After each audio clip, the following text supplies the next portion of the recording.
Siempre he creído que hay una cierta dignidad en vivir sin hacer ruido. Mis días se desplegaban como una rutina suave, como las olas que rozan la playa rocosa detrás de mi casita en Bahía de Banderas. Me levantaba temprano antes de que las gaviotas empezaran sus pleitos y me metía a la cocina para preparar café en mi vieja cafetera azul con sus bordes gastados por 30 años de uso. El aire olía a sal y a bugambilias marchitas, aromas que había aprendido a querer porque me recordaban todo lo que había construido y todo lo que seguía manteniendo vivo desde que Javier se fue. Han pasado 22 años desde que Javier murió, pero de alguna manera todavía lo sentía cerca, en el crujido de esa tabla del piso que él siempre esquivaba en la chamarra vieja que no me atrevía a regalar. Es curioso cómo puedes tener una conversación entera con alguien que ya no está. A veces me sorprendía murmurando sobre las bugambilias o la cuenta de la luz y hasta me contestaba a mí misma. Tal vez esa fue la primera señal, aunque nunca dejé que Emiliano lo notara. Mi hijo casi no venía a visitarme. Se había ido de Nayarit cuando tenía 20 y tantos, persiguiendo un trabajo en Guadalajara, jurando que solo sería por un tiempo. Pero los años se convirtieron en décadas, como pasa cuando no prestas atención. Cuando Emiliano venía unos días al año, pasaba más tiempo pegado al celular que sentado en mi cocina. Yo me esmeraba preparando sus platillos favoritos, pollo asado con limón, gorditas de nata. Pero él apenas picoteaba la comida, con los dedos distraídos, diciendo que no tenía mucha hambre. Me convencía de que era el estrés del trabajo. Todos decían que la vida moderna era así, pero no podía evitar sentir que algo más callado se había enraizado entre nosotros, algo que ninguno de los dos se atrevía a nombrar. Aún así, yo seguía apostando por los pequeños gestos. Le enviaba regalos de cumpleaños a mis nietos, aunque nunca supe si les gustaban. Le mandaba a Emiliano recortes de periódico que creía que le interesarían, artículos sobre tendencias económicas o la conservación de casonas antiguas. No estaba segura de que los leyera. No importaba. Necesitaba creer que alguna parte de mí todavía encajaba en su vida. Esa mañana de principios de septiembre, el aire estaba fresco, con un olor a tierra mojada. Estaba podando las últimas bugambilias antes de que llegaran las lluvias de otoño, cuando el teléfono sonó en la mesa del patio. Me limpié las manos en el delantal y contesté, preparada para el tono cortante que solía recibirme. Pero esta vez, la voz de Emiliano era cálida, casi como cuando era niño. «Hola», me dijo Emiliano, y por un segundo fue como retroceder en el tiempo, como si tuviera 12 años otra vez, llamándome desde el teléfono público de la escuela para decirme que olvidó su lonche. Contuve el aliento, esperando la pequeña petición de siempre, pero sus palabras se desenrollaron como una cinta suave. «He estado pensando», empezó con la voz bajita. «Nunca te has dado un viaje solo para ti». Miré las bugambilias, sus pétalos brillando bajo la luz de la mañana. Supongo que no respondí con cuidado, pues siguió él: «Ya es hora. Te reservé una semana en Oaxaca. Te lo mereces».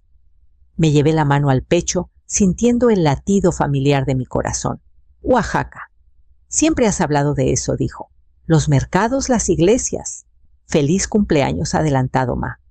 El teléfono pesaba más en mi mano.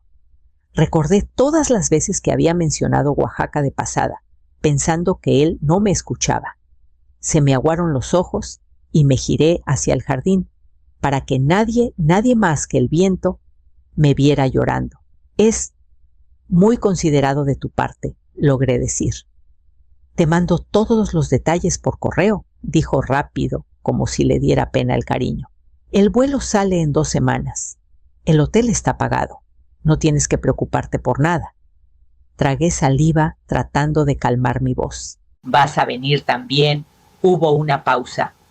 «Ojalá pudiera, pero el trabajo está imposible. Aún así te va a hacer bien.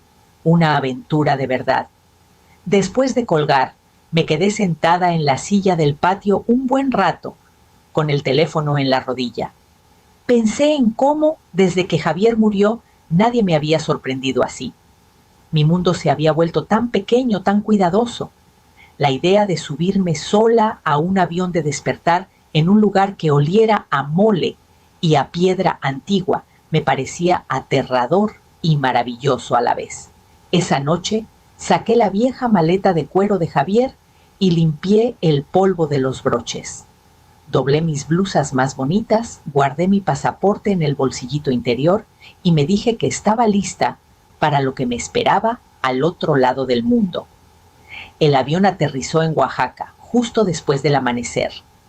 Las ventanillas brillaban con el rosa del amanecer y por un momento todo parecía casi irreal.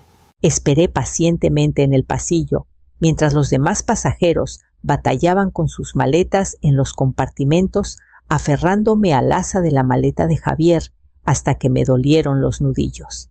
Las rodillas me crujían por el vuelo y mi corazón latía rápido, mezcla de emoción y un poquito de miedo.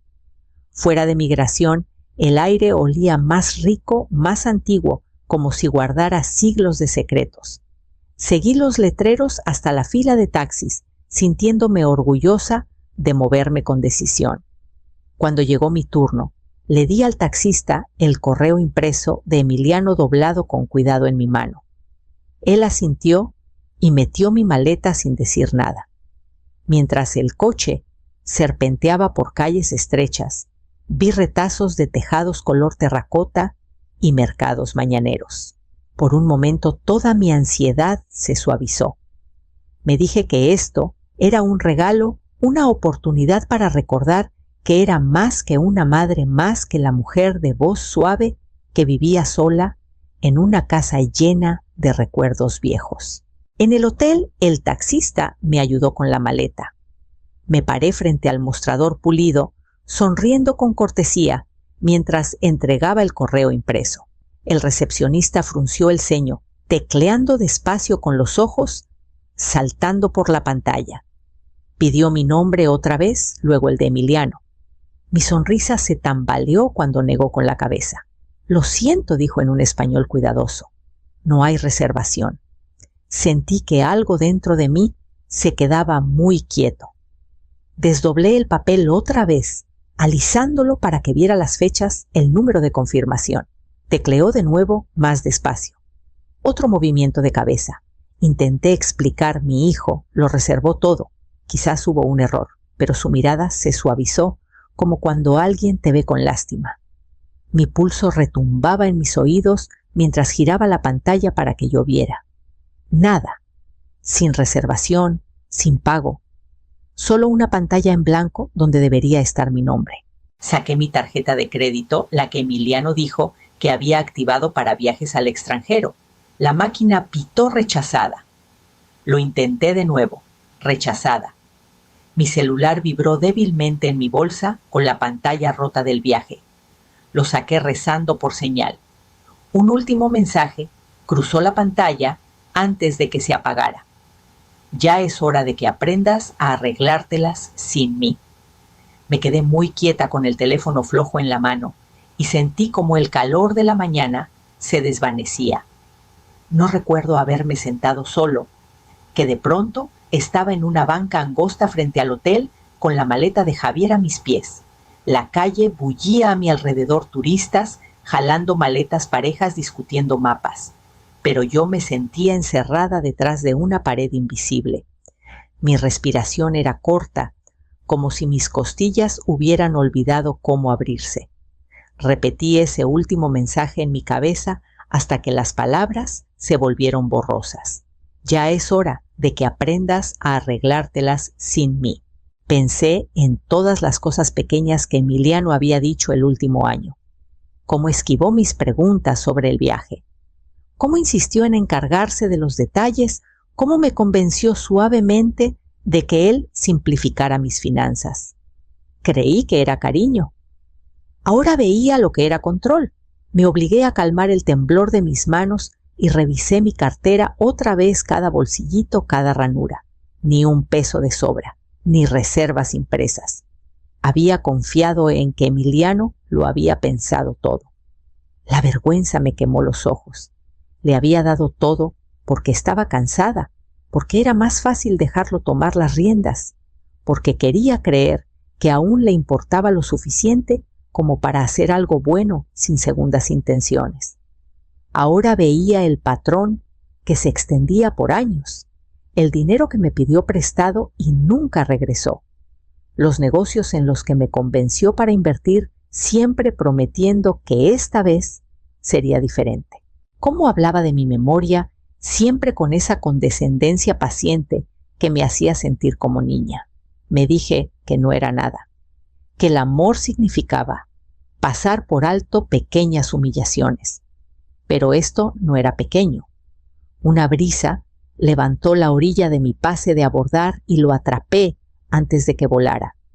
Mis dedos se cerraron sobre el papel y sentí algo que no había sentido en mucho tiempo, una chispa de coraje. Él esperaba que lo llamara llorando, rogándole que arreglara lo que rompió. Quería probar que yo era incapaz sin él. Enderecé la espalda y miré la calle. Si me había dejado aquí para que me desvaneciera en silencio, estaba a punto de llevarse una sorpresa. Me quedé en esa banca mientras las horas pasaban de la mañana a la suave neblina de la tarde. Mis piernas estaban entumidas, pero no me moví. En cambio, dejé que mi mente vagara por todos los años que me habían traído hasta aquí sola, en una calle extraña, con nada más que una maleta y un pase de abordar doblado. Recordé a Emiliano, de pequeño, flaco y serio, siempre con un libro en la mano. Me seguía de cuarto en cuarto, leyendo en voz alta lo que lo fascinaba, esa semana Volcanes, Dinosaurios, Planetas. Después de que Javier murió, me dije que si lo quería lo suficiente, si le daba cada pedacito de mí, ninguno de los dos sentiría el hueco que Javier dejó. Pensé en los meses que trabajé en la biblioteca municipal de día y limpié consultorios médicos de noche solo para mantener las luces encendidas. La Navidad que vendí mi anillo de compromiso para que Emiliano tuviera la computadora que decía necesitar para la escuela. Cómo me abrazó cuando la abrió susurrando: «Eres mágica, ma». Incluso ahora el recuerdo me rasgaba el pecho. Hubo años buenos también cuando aún me hablaba los domingos, antes de que su voz se volviera lejana, como si ya estuviera con un pie fuera de la puerta. Aún entonces nunca le dije que no. Cuando necesitó ayuda para el enganche de su primer depa, le giré el dinero antes de que terminara de pedirlo. Cuando llamó para decir que se estaba divorciando, manejé 10 horas para ayudarlo a empacar, fingiendo que no oía la decepción en su voz cuando no tenía respuestas. Tal vez fue mi culpa. Tal vez le enseñé que mi amor no tenía límites ni condiciones, que podía seguir tomando y yo seguiría dando, aunque me dejara vacía. Cerré los ojos y respiré hondo. No quería ser más esa mujer, la que confundía sacrificio con devoción. Mis manos seguían temblando, pero algo dentro de mí se estabilizó. Me levanté despacio recogiendo mis cosas.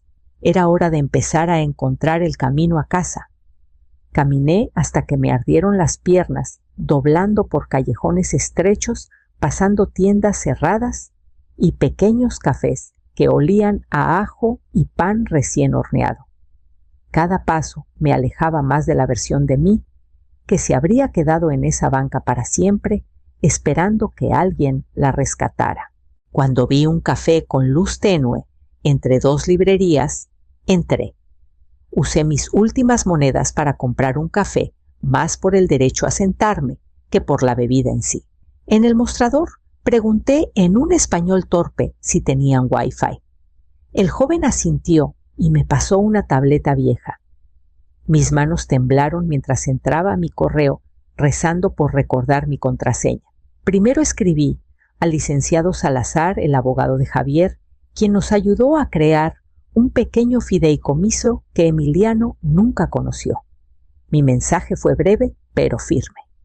Emiliano Hartley está intentando declararme incapaz. Me dejó en Oaxaca sin fondos. Necesito acción legal ahora. Cuando di enviar el aire, pareció cambiar a mi alrededor. Sentí un pequeño destello de control regresar a mi pecho, un recordatorio de que no era tan indefensa como él esperaba. Revisé los correos familiares, preguntándome qué historias estaría contando Emiliano. Y ahí estaban mensajes a mi sobrina, a viejos amigos, todos con el mismo tono de preocupación fingida. Estoy preocupado por mi ma. Se le olvidan las cosas. Ya no está segura sola. Tragué la vergüenza que subía y leí cada palabra 2 veces, dejando que la verdad quemara los últimos restos de negación. Esto nunca fue por ayudarme. Era por borrarme. Cerré la tableta y la devolví con un gesto amable. Mi cuerpo estaba agotado como nunca, pero mi mente estaba despierta, más aguda de lo que había estado en años. Salí a la calle, aferrando más fuerte la maleta de Javier, y caminé hacia la terminal de autobuses. En la terminal encontré una banca tranquila cerca del tablero de salidas y me senté con fuerza, con la maleta apoyada contra mi pierna. Mis manos seguían temblando mientras desdoblaba el papelito donde había apuntado el número del licenciado Salazar. Le pedí prestado el celular a una joven que me miró con ojos preocupados. Cuando él contestó, casi se me cae el teléfono. Alma. Su voz era cuidadosa, pero firme, como la de Javier cuando trataba de no alarmarme. Soy yo, logré decir. Estoy bien, pero necesito ayuda. Escuchó sin interrumpir mientras le conté todo el regalo repentino de Emiliano, las reservaciones desaparecidas, el último mensaje que aún resonaba en mis oídos. Cuando terminé, carraspeó. «Hiciste bien en llamarme», dijo. «Hoy mismo presento una orden para congelar cualquier transacción». ¿Entiendes? Tragué saliva agradecida de que alguien por fin me creyera. «Sí». «Hay más», continuó. «Hablé con tu banco. Emiliano ha intentado acceder a tus cuentas esta semana. Lo bloqueé, pero necesitas regresar lo antes posible para firmar los documentos finales». Se me cerró la garganta. Agradecí y devolví el celular a la joven, que me apretó la mano con suavidad antes de irse. Sentí su cariño mucho después de que se fue. Sabía que no podía esperar a que alguien más me rescatara. Abrí el bolsillito interior de la maleta de Javier y saqué una bolsa de cuero que no había tocado en años. Adentro estaba su reloj de bolsillo y el brazalete de oro que me regaló en nuestro 20º aniversario. Mis manos temblaron al cerrar los dedos sobre el brazalete, pero no dudé. En una joyería pequeña, cerca de la terminal, el hombre del mostrador me ofreció un precio justo en un español claro. Le agradecí, aunque algo dentro de mí se rompió. Me dije que era solo un objeto, que prefería perder un brazalete que perderlo todo. Con los pesos en mi bolsa, compré el siguiente boleto a Ciudad de México, donde sabía que podía tomar un vuelo a casa. Cuando el autobús arrancó, apoyé la palma en la ventana, sintiendo cómo la ciudad se deslizaba como un capítulo que al fin había decidido terminar. Cuando mi avión aterrizó en Puerto Vallarta, la noche había caído en un silencio azul oscuro. Mi cuerpo se sentía frágil de cansancio, pero mi mente estaba firme. Carmen esperaba en la acera de llegadas con su pequeño sedán, temblando por el calentador encendido a tope. Se bajó sin decir nada y me envolvió en sus brazos y me permitía apoyarme en su calor un momento más de lo debido. Cuando llegamos a mi casa, la luz del porche estaba encendida, pero no con el foco ámbar que siempre usaba. Emiliano debió cambiarlo por uno de LED frío tan brillante que hacía que todo pareciera un interrogatorio. Vi su camioneta plateada estacionada de mala manera en la entrada con la reja trasera abierta. Carmen puso una mano en mi hombro. ¿Quieres que entre primero? No, dije en voz baja. Esto lo tengo que hacer yo. La puerta principal estaba sin seguro. Crucé el umbral y sentí una mezcla de reconocimiento y violación. Mi sala estaba iluminada como si fuera una vitrina. Los cajones de mi escritorio estaban abiertos con su contenido apilado en montones desordenados. Emiliano estaba cerca de la chimenea, con mis carpetas esparcidas en la mesita de centro, como si fuera dueño de cada papel. Levantó la vista cuando me oyó y por un segundo su cara se descompuso en algo que casi parecía miedo. Ma empezó con voz baja y persuasiva, como cuando calmaba a sus hijos al borde de una rabieta. Pensé que aún estabas en Oaxaca. Dije. Mi voz me sorprendió por lo tranquila que sonó, pero parece que olvidaste a Emiliano. Sé cómo encontrar mi propio camino a casa. Miró detrás de mí, probablemente buscando algún aliado que lo respaldara, pero solo estaban Carmen y el licenciado Salazar entrando desde el porche. Salazar traía una pila de carpetas ordenadas y decisivas. «Soy tu hijo», dijo Emiliano, alzando la voz lo justo para que temblara. «Solo quiero ayudarte. ¿Quieres borrarme?», respondí. Salazar dio un paso adelante. «Emiliano Hartley, se le notifica una orden que le prohíbe acceder a las cuentas o propiedades de la señora Alma. También está sujeto a una orden de alejamiento que le exige abandonar este lugar de inmediato». La boca de Emiliano se abrió y cerró. Me miró como si no supiera si suplicar o enojarse. Lo observé sin parpadear y en ese momento supe que entendió que cualquier poder que pensó tener sobre mí se había esfumado. Me quedé junto a la puerta mientras Emiliano recogía los papeles que había desparramado en la mesita. No me miró mientras los metía en su portafolios. Sus manos temblaban, no sé si de enojo o de humillación. Salazar esperaba en silencio, sosteniendo el documento final para que lo firmara antes de irse. Cuando terminó Emiliano, se volvió hacia mí con la cara pálida, la boca torciéndose alrededor de palabras que no lograba formar.